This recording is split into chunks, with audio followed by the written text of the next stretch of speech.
Ken Sagopi seri 110 Kongso Dewa Adu Jago. Bimoseno dalam perburuannya kini masuk hutan. Tiba-tiba ia diserang seekor beruang madu yang besar, sebesar tubuh Bimoseno sendiri.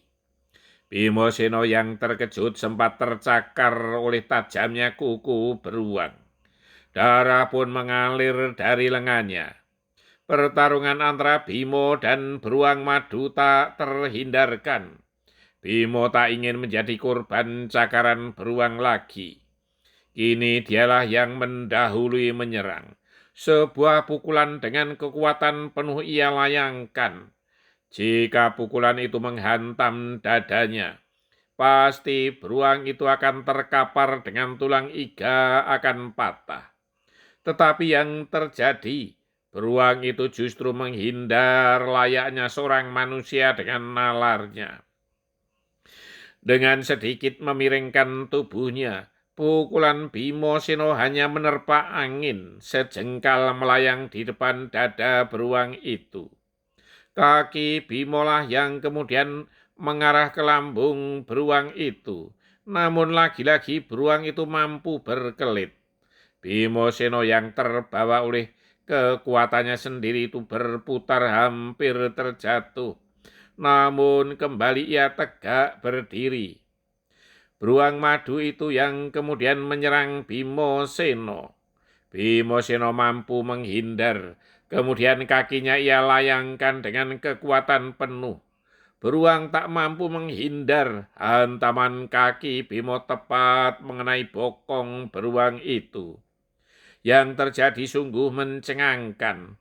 Beruang sampai terpental melayang jauh dan jatuh beberapa depa dari Bimoseno. Bimoseno tertegun sejenak. Ia heran dengan kekuatannya sendiri. Bagaimana mungkin beruang sebesar itu bisa terpental sedemikian jauh?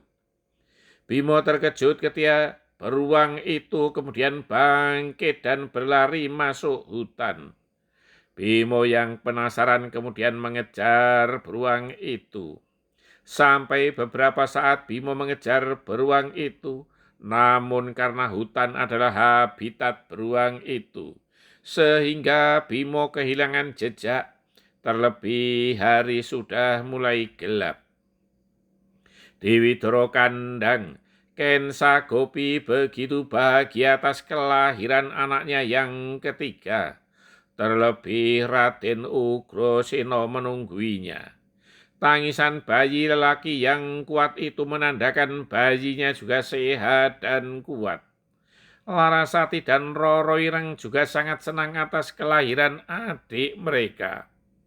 Kionto Gubo sendiri tidak tahu perasaannya sendiri. Ia mesti berbahagia atau menyesali diri atas ketidakmampuannya sebagai seorang lelaki. Namun ia adalah seorang demang yang sudah matang lahir batinnya, sehingga ia mampu menempatkan dirinya sendiri.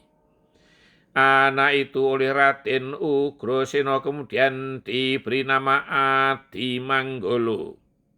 Sampai beberapa hari Raden Ugrasena di Widoro Kandang. Ketika kemudian seorang prajurit Sandi mengabarkan bahwa ia dipanggil pulang ke Keraton Manduro. Sesampai di Keraton Manduro, Raden Ugrasena segera menghadap rakandanya Prabu Basudewa. Prabu Basudewa kemudian menceritakan bahwa Sengkopuro dan negeri Gowo Barong telah menyusun kekuatan yang tidak bisa diabaikan. Oleh karena itu Manduro tidak boleh kalah oleh kekuatan gabungan mereka. Walau Prabu Bismoko atau Raden Haryo Prabu Rukmo telah menyiapkan pasukan di Kumbino, namun kekuatan gabungan Manduro dan Kumbino masih berimbang dengan kekuatan Sengkopuro dan Gowo Barong. Prabu Basudewa kemudian mengangkat Raden Ugrasena sebagai Prabu Anom di Lesanpuro untuk menyiapkan kekuatan pasukan di sana. Jika Lesanpuro menjadi kuat, Kongsodewo dan Dityo Suratimantra pasti akan berpikir ulang untuk menyerang negeri Mandura. Raden Ugrasena segera berangkat ke Lesanpuro untuk menata negeri itu. Di Lesanpuro, Raden Ugrasena kemudian bergelar Prabu Setyajid bersambung. Kepentingan negara lebih penting dari keperluannya sendiri.